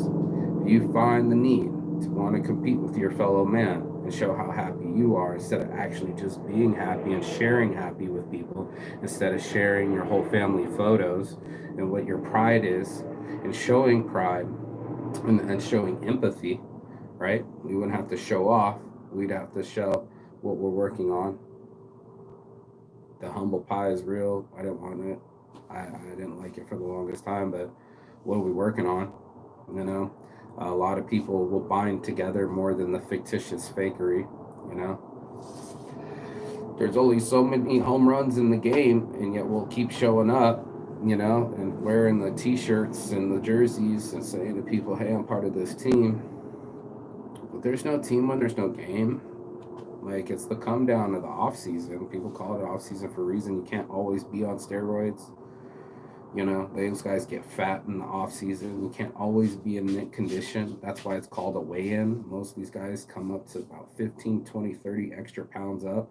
I know women that might jump from a bridge if they jump 20, 30 pounds. It's fact of life. It comes with one child. About the average one child is about 20, 30 pounds of weight comes with it. This is our part of our lives, but we lie to ourselves that we should be skinnier because these guys are skinnier, but they're wearing Spanx. They're wearing, they're dieting, not healthily, right? These guys are crash dieting. I don't know if anybody else knows that, but you can crash diet too. So we do a lot of weird shit for our own psychology.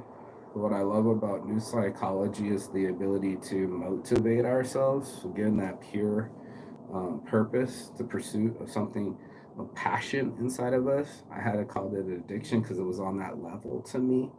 It literally was on that level to me.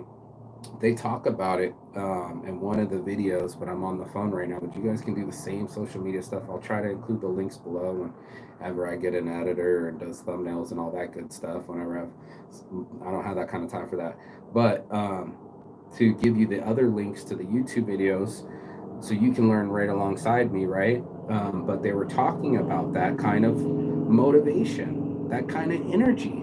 Thank you. That kind of energy where we chase the stuff that we think makes us happy. We'll put that amount of energy, 3, 4, 5 hours into social media a day. We'll put that kind of amount of energy in chasing cocaine. I was watching a special. We have no limit. I'll tell you right now, you want the morning marijuana motivation right now? Did you watch long enough? Did you watch an hour and 36 minutes into this to get this motivation moment right now? Watch me spit. When I heard the man say this sentence, this will be your motivation forever. Straighten my ass up for this message. When I heard this man spit this game real quick, he said, have you ever heard a crackhead give an excuse not to find crack? Have you ever heard that they were emotionally unstable not to find crack? That they were too tired? That they ran out of money? I mean, the motivation, the saint's addiction, the motivation of a crackhead, finding what they want the most, to find a chunk of rock in someone's pocket and light on fire anywhere in public, or inject it, obsede it. You know what I'm talking about. This level of addiction, they are that motivated. They don't have any excuses. And neither do you. That's the truth of it. So if we were chasing it as hard as the things that we chase that we want the most, right? I really wanted anti-suffering. I was feeling like I was feeling my suffering, and I couldn't take the arrow out. And what I had to realize was there was two arrows in my heart. One was the first initial pain, which is happening. The realization that that is going to happen. Car wrecks are going to happen. Tornadoes are going to happen. Natural disasters of epic proportion that you weren't prepared for are about to happen and can and will happen. Thank you very much for the energy shift. Explain it to him. Explain him the Murphy's Law and how it's coming for us. You know what I'm saying? Like Murphy's Law is coming, dog. And all my best made plans have been laid to waste in front of me. This is true. So, we are hopelessly optimistic and ridiculously unrealistic at the same time. The dichotomy. And all we do is obsess about the things that aren't working instead of working on things that work. And that's an intense shift to switch. Stay motivated. Get some pure passion. Get something that's you're chasing with the pursuit of happiness in mind, and real happiness instead of this fake happy that we jive on, and we wonder why we're suffering. We wonder why we're alone. It's because you just spent 3 hours on your phone instead of go and actually meet someone, and then you talk yourself out of it so many ways. The weather is hot, I don't know, gas prices, how far is it? I can't afford the Uber, and that's how they get us. We stop getting closer to each other. We stop making that ability to bond, and that stuff's free. Bonding's free. Fishing's free, besides for the license. Meeting up with a friend, besides for the gas. But you're gonna spend it on some crack. You're gonna find that ice cream. You're gonna find that hit, that high. You're gonna find that purse. You found enough time to do that and play on the phone every day for how long? Damn. See, you dropping knowledge on motherfuckers. It's what I read. I'll have to post it below, but somebody said that about the crackhead, and I was like, ain't that the truth? They just don't run out of energy, do they? They don't have any excuse, do they? They're still finding a way. They don't even have the money, and they're still finding a way. It's much like akin to a serial entrepreneur. I can speak for myself. 438 domains now. Later, almost up to my 450, 500 domain names of many different businesses that I want to create in this one lifetime that I have. I made that decision. I made that addiction decision to a positive choice of saying I'm going to quit drinking. I would have spent the $7.50 to $10 per beer and a $29, $27 per beer in New York City. Did anybody see that? The airport was charging $29 beers to people, dude. Like, that really happened. So I'm just putting it out there. I'm putting it out there that I'm learning these things, the excesses and the things that we want the most. And throwing events, they make all the money through the alcohol sales. What if we do a healing festival with no alcohol and no synthetics and a crying tent? Who else needs a fucking crying hug? Most people aren't spitting that. They're gonna spit, I'm in a Ferrari, I made this much money, let me show you my ability to block out pain. And your little hairs are sticking out, bro. That's insecurity. You're trying to say, as long as I have this, I'll have a woman that'll love me. You're only going to attract that kind of woman to love you. Might as well get a stripper. She just wants for the money, and you just want to be in it for the money. Then both of you have that money love together.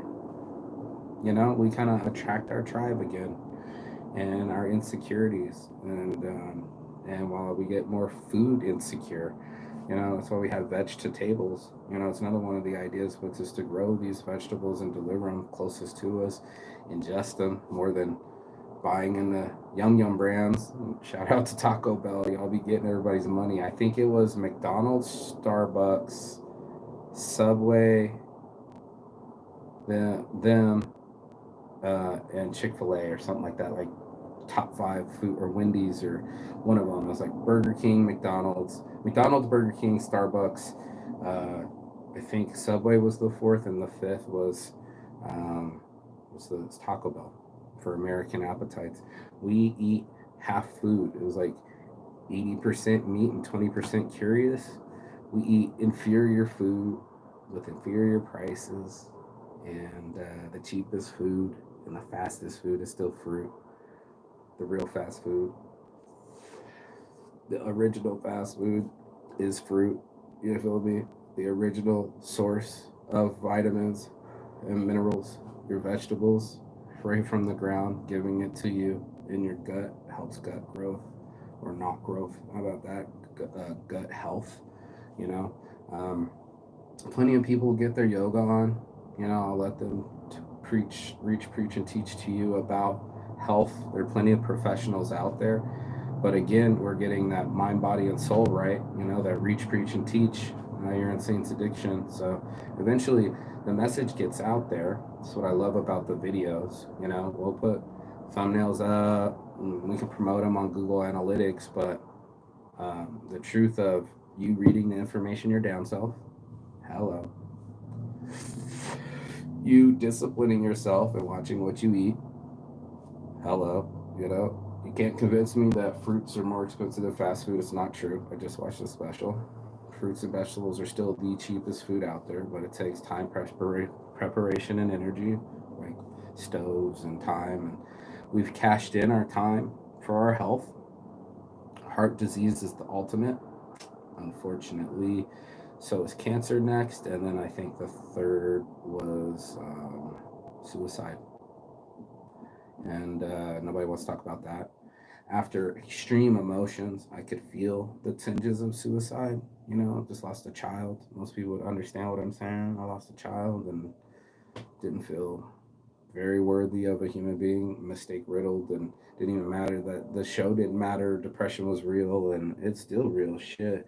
You know, it's not like I'm a robot, but what I am is a tryhard, and I am intellectual. I like to read things. I like to understand things. I like to understand psychology and emotions. This is Saint Psychology right here. Got my psychology degree in the biggity back. Oh shit, somebody getting that energy on. But it's more of uh, transferring that information. Are you coachable? Right? Are you shareable? Did you share the information? Teachable.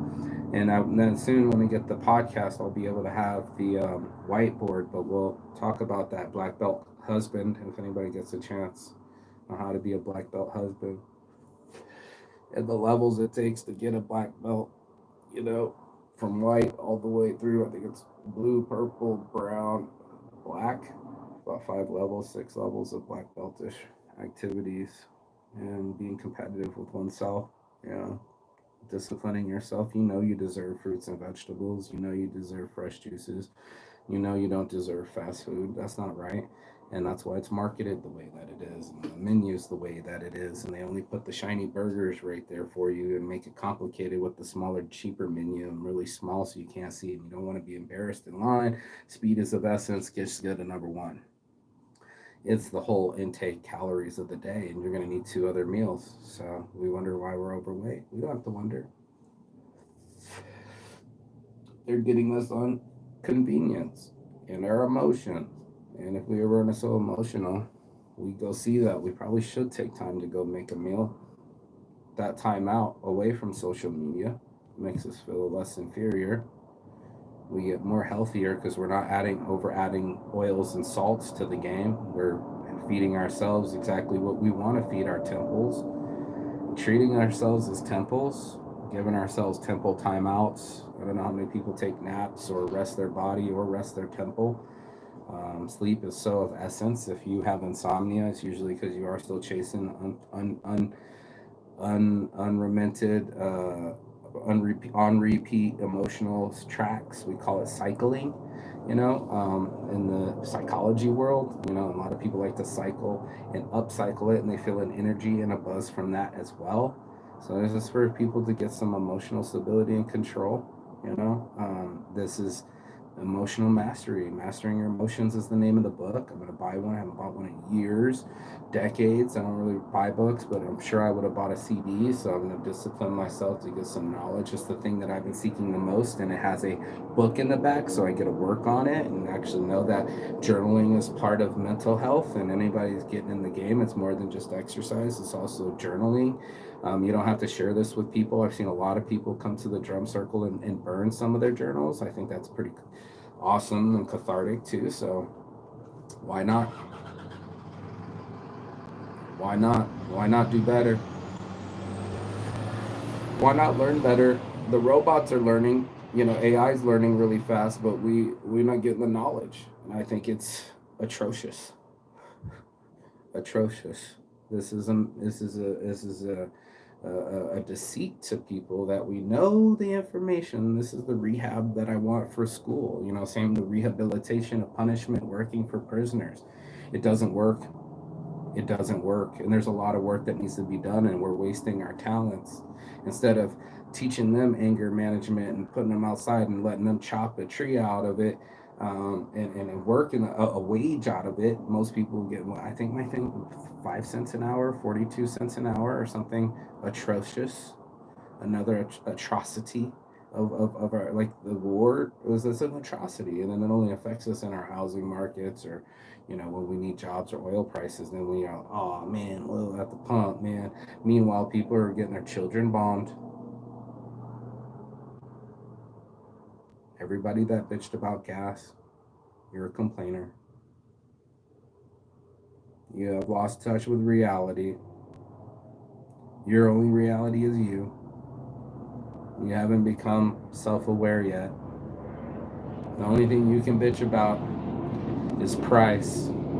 I keep telling you, value over price is one of our shirts, but the real value is your life. The fact that you live in an area that's not getting bombed.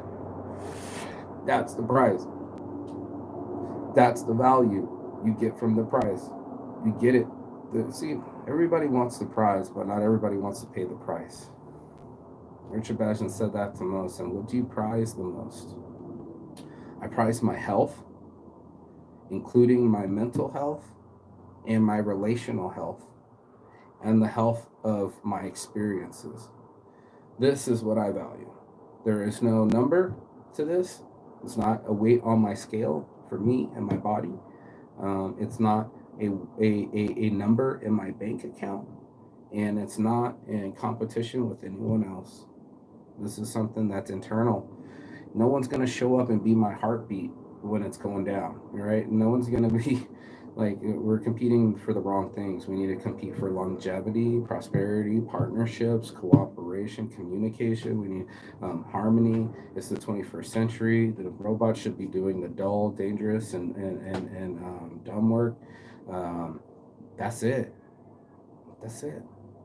That's it. Why are we not at our happiest? Why are we at our loneliness? Why is that taking place right now? How come suicide's the third thing? And it's just shocking. I could post some of this stuff, and I will, and I should, and I can. I mean, when I get an assistant, I will, but, just information straight away. Buy a book. I mean, you have to actually buy it, then you create value in it by spending it. It doesn't matter what the price is. You would have spent it on porn or alcohol, so you have to justify buying the book. Most of my friends that bought my book still can get it on Amazon, on Kindle, the book Endure. Testing this out, so if anybody else gets a chance, you can read my real account of South Korean prison and being in there.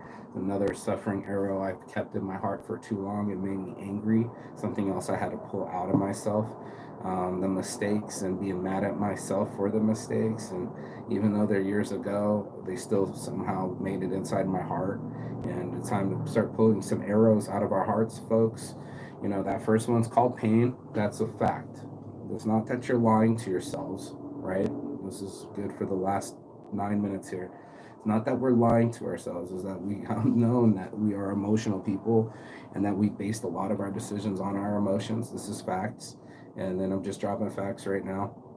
And that nobody is mistake free. This is another fact. So it's a fallacy that you're going to make it through this life without scathing and getting some kind of scars. It's going to hit.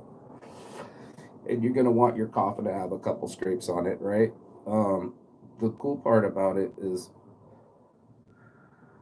we've learned this behavior, so it means we can unlearn the behavior and put effort into our behavior. We can put effort into our own health and wellness. It's so important that we apply it not only just in diet, but in mind. Practicing getting off of these devices. I mean, I can't wait to not be.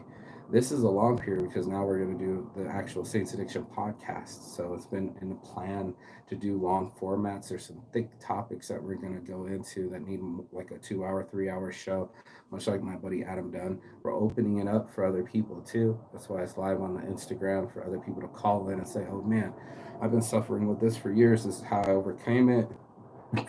This is my healthy resolution. So all those Saints addictions, we're having to look healthy alternatives versus, again, no hard drugs. It's part of the weed club rules. No hard drugs, period. No hard drugs, period. So I think that's line 4 or 5. But people that can get on organics can start opening up their third eye, their mind, their spirit, their soul. And start having real conversations with themselves. If you're still numbing yourself, this message won't reach you. You've already numbed it out, and you wouldn't have the patience nor the aptitude to stay this long. Somebody that needs healing and is actually suffering is seeking this right now. We're looking through it through apps. I'm telling you, it's not just me. I don't want you just to get it from one channel or YouTube. I get it from walking. It's an instant buzz for me. I go on a lot of walks right now. 100 degrees, and that's my excuse, but I do got to get out of the house at least once a day. Find a reason to get out and about, to make yourself available to opportunities, to make yourself closer to other human beings. That's the magic of it. The reason we are on this earth, I mean, is to enjoy each other. It's going to be your quicker way to procreation. It's going to be your quicker way to friendships. It's going to be your quicker way to networking. Your net worth is your network, or your network is your net worth. You're only as important as your friends, you know. Everybody wants to have friends, but they're hard to keep and make. People are fickle. If you can't understand conflict, you're not going to keep friends. If you're going to be confrontational, you're not going to keep friends. Most of that comes out in alcoholism or some kind of social disorder or mental instabilities that we have, the secret ways that we talk to ourselves in our minds. So I invite you to start to light up the other rooms in your home, in your mind, in everyone's mind. There's an addict in everyone's soul. There's a basement. I almost said a garage, but you get my point. These rooms, especially the garage, yeah, the cluttered rooms, you know, uncluttering ourselves, decommoditizing, you know, like not having to be a purchaser or chase our feelings. You don't have to buy another purse to be cool. You don't have to buy any more sneakers. We don't need them floating anymore in the ocean. You know, we need all people to have sneakers. Defy Nike to do a buy one get one free program and fucking in Africa. Watch them just get totally devalued. I just paid $900 for these fucking Jordans, and you just gave a free pair away in Somalia, people would be shitting a brick. But because only we want to feel important, only we want to feel special, only we want to have likes instead of liking other people's stuff, doing business showers. We're only doing baby showers. We're not encouraging each other. We're competing with each other. And there's no cooperation or community. And these are soft networks. Again, these soft networks, these fake relationships and broken business ties and infighting, you have nothing. But when you have community, now you have worked together. You've made it through some of the firing squad, some of the for sure first arrows that are going to hit. So this message is really for my first row people that know that we're going to get hit by an arrow, but we're okay by that. We know that life's going to be tough on us, and we're okay by that. We're okay by being weirdos. We're okay by being different. We're okay by being ourselves. We're okay by that. We're also okay with learning. We're also okay for growing, you know, learning about ourselves, growing our own vegetables, about leveling up and counting ourselves accountable, holding ourselves accountable, saying it correctly, you know, that's saints addiction, man. This is what it is. Keeping a reality check about it and just going like, got to call out mental illness. We got to call out the education system. We got to call out the prison reform. And I'm like about to be on my soapbox. This is my Senator Saint part of me, you know, like, you know, I want to be Senator Saint and be able to get some energy behind that eventually, you know, but I had to get some emotional stability. I had to start doing right by people. I'm not flawless, you know. I have to fix some of those broken businesses and broken relationships and get them back to get to some kind of trust level and mend fences instead of break them and make bridges instead of burn them. And anybody want to roll up their sleeves and do that kind of shadow hard work with me, holler. That's not easy work, you know.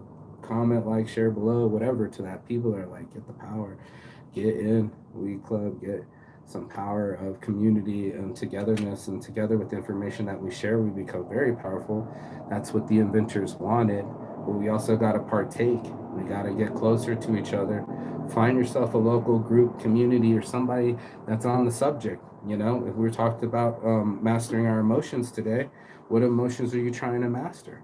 You know, and not in a deflection kind of way, because then there's hobbies like you can keep fishing, but you'll never ever get to know why that attic is so cobwebbed and why we do some of the things we've been doing since childhood. So I wanted people to take out some suffering arrows today. I hope that they got something out of this. It's the last minute. I hope that you do find some healing that's so imperative. Learning it, mastering our emotions helps. We can learn about this stuff. They don't teach it in schools, and they don't teach it in the prisons. And unfortunately, we're not teaching it amongst ourselves, but I am, and I want others to do it too. So go read the book. I encourage you to. I encourage you to do the whole workbook, the worksheet, everything. I want everybody to get to read a book, at least one a month. That's the book challenge. And now you got Saint's Addiction. All my heart from the start. It's your boy Marky Saint. I love my life.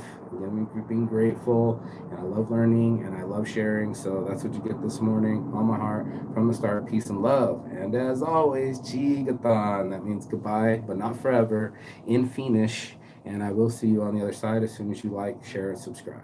Saints Addiction, Kush Lotions, Weed On Shirts, Weed Swag Bags. Peace and love. See you on the other side. Ciao. And that wraps up